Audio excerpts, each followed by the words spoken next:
I live here in Copenhagen, and I guess that sometimes I get a bit too comfortable and I end up only going to, you know, my safe spots that I know are good. And that's a bit of a shame. So this year I'm gonna try and not get hit by these pigeons, and I'm also gonna try and go to a lot of places that I've never been to before, and you're coming with me. So we have a lovely day ahead of us with some nice food, I hope, some historic attractions, some nice chill out spots, a free rooftop, and just good vibes. And we might even end the day with a little quick pint.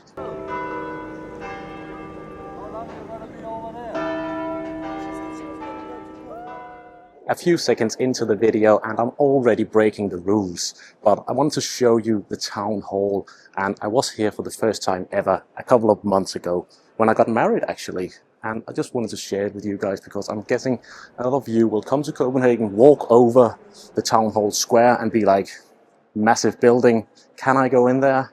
You can. So when you walk out of the town hall, you'll come to Strøget, which is I think it's one of the longest pedestrianized streets in Europe, and it's not that pretty. Maybe you can compare at least this part of Strøget near Town Hall Square with maybe Oxford Street in London and Champs-Élysées in Paris, because it's where all the tourists go, it's famous, but it might not be the best place to go shopping if you want that authentic Danish experience.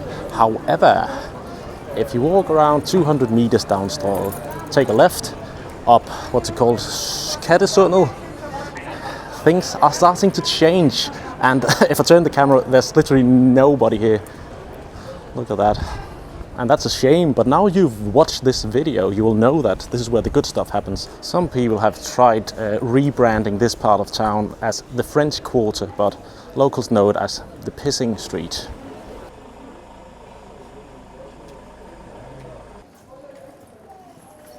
I feel like it's always the same, like 4 or 5 bakeries that get talked about on social media and maybe YouTube as well here in Copenhagen. So today I wanted to try something a bit different. St. Peter's Bakery.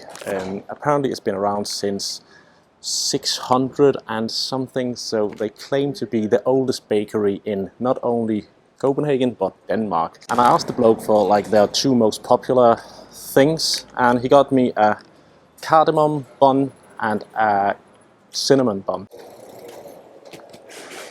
Cardamom bun. Very fluffy. Good. First impressions, good. Second impressions, really, really good actually. Once you got like the hang of it, it's awesome. Highly recommend this. And now, the cardamom bun. Christmassy. Again, it's like the second bite, it gets so much better. How about the third one? Also, highly, highly recommend. That's absolutely amazing, actually. Ready to go. Getting like pranked or bullied by some teenage kids. That's what you get for filming in public, I guess. Fair enough, I can take it. And this was good. And you guys always ask me about prices here in Copenhagen. These 2 were 56 kroner. What a nice place, what a nice start to the day. It's getting a bit embarrassing after that amazing start to the day, because we're going to church, and that's not the embarrassing part, but it's one of the most famous churches, and it's right in the middle of Copenhagen. I've been past it 100 times, never been in there. It's time to change that. So there's been a church on this spot since 1209, and I know there are loads of Brits watching these videos, and I'm gonna say that it's actually your fault or your leader's fault that you can't see the original church, because when good old jolly old Lord Nelson pretty much bombed out the whole city, caused massive fires all over Copenhagen, this church also didn't make it. And as a side note to this story, you know, Lord Nelson pretty much smashed up the whole city. There's now a British pub down here called the Lord Nelson. Pretty funny. Opened by a British guy who thought it would be funny, and it is pretty funny. The original church is from 1829, and to be fair, it wasn't the original church that suffered from the Lord Nelson bombardment. It's free to enter, and I'd heard that there was a secret basement somewhere with ruins from the original church. So I asked a lovely lady who showed me the way. Whoa. Okay, I did not expect this. Right under the big Jesus, there's this part of the church which is just ruins. And I just asked the lady because I've heard about it, but it was actually closed, and she was kindly enough to let me in. I think it was just closed because they just mopped the floor. Didn't expect this. What the? I love history. I love stuff like this. Right in the heart of my city. I've never been here before. What the? Right, let me just briefly explain to you how you get to that ruin. You just walk all the way down to the big Jesus, take a left, and there's a hidden entrance. And then you just walk down there. Easy and super cool. And now I'm joined by my mate, Kasper.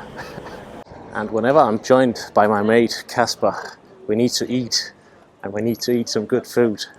I want to keep things as positive as possible in my videos, but I also want to give you my honest opinions. And the truth is that despite the good reviews, I didn't even finish my banh mi from this restaurant.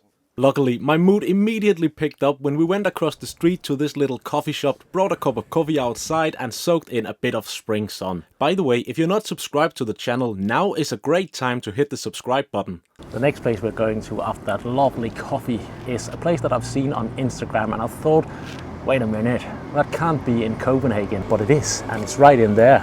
So let's check it out. Since 1861, this building has been home to the Copenhagen University Library, which has over 300,000 books. It's a beautiful place that used to be closed to the public, but it opened to visitors 2 years ago. We both agreed that it was cool to see, but it definitely should have been free, and that's a rhyme for you as well. By the way, it's one of the first proper warm days. We're both in shorts, and summer has arrived. Funny little story here in Jorck's Passage about those statues.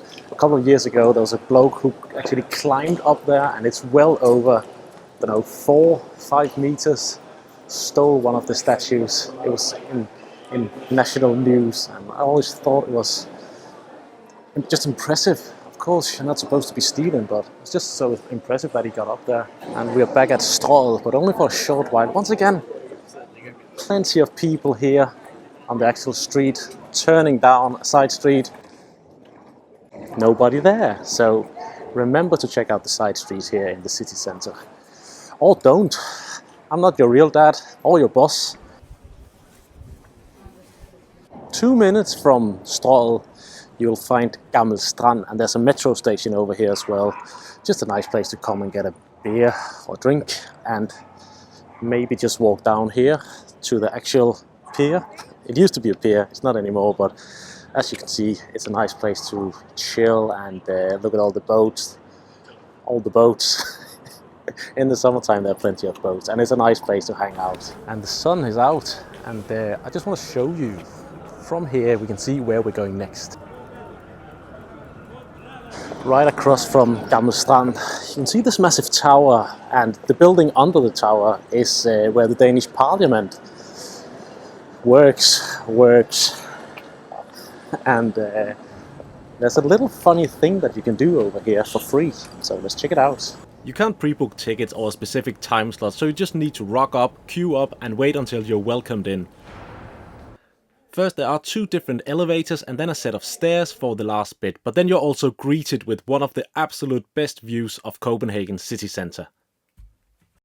The view from up here is 10 out of 10. It's definitely the best place to go for a free rooftop view in Copenhagen.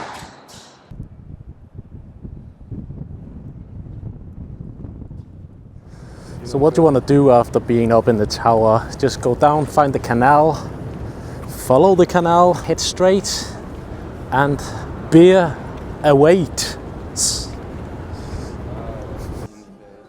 So Kayak Bar. Beautiful spot in the summertime. Like I said, we are in the middle of May, so it's not like the canals are booming with boats yet, but I promise you, in the summertime, you will want to come here because it's probably the best spot to chill. Bit expensive. I think these small beers, 0.4 centiliters, I think they were 75 kroner. IPA from a Danish brewery. Nice beer, but 75 kroner, man. It's not even a pint. It's not even a half litre. It's a shame, that's what it is. But it's still a nice place. My mate has gone home now, and I'm sorry, I forgot the whole point of this video was going to places I haven't been to before. But Kayak Bar is just such a nice place. There's this other place I've seen on Instagram. Cozy little street. And I can't believe I haven't been there. It's literally right next to all of the main shopping bits here in the city centre. So let's check it out. What we're looking for here is a place called Strøget or Pistol Street. And here we are. Hopefully it's getting better. Ah, there it is, the cozy bit. I don't know, decent, I guess. Pretty little street. I think we need to go somewhere now, guys, that no Copenhagener with respect for themselves would ever go there. I will. Brace yourselves. Nobody would ever go to a pub on Strøget. But this place, the Dubliner, has been here since the dawn of times. I don't know who goes there, or, you know, I do know who goes there, tourists. And as you know, I like a pint. I like a pint of the black stuff from Ireland. So let's see how bad it actually is. Creamer. Do you know what, guys? I don't know why this place got such a bad rep. To be honest, it's a pretty nice pub inside. The pint cost 72 Danish kroner. That's pretty standard. Subscribe for more Copenhagen and general travel content, and let me know in the comments what you think about this video.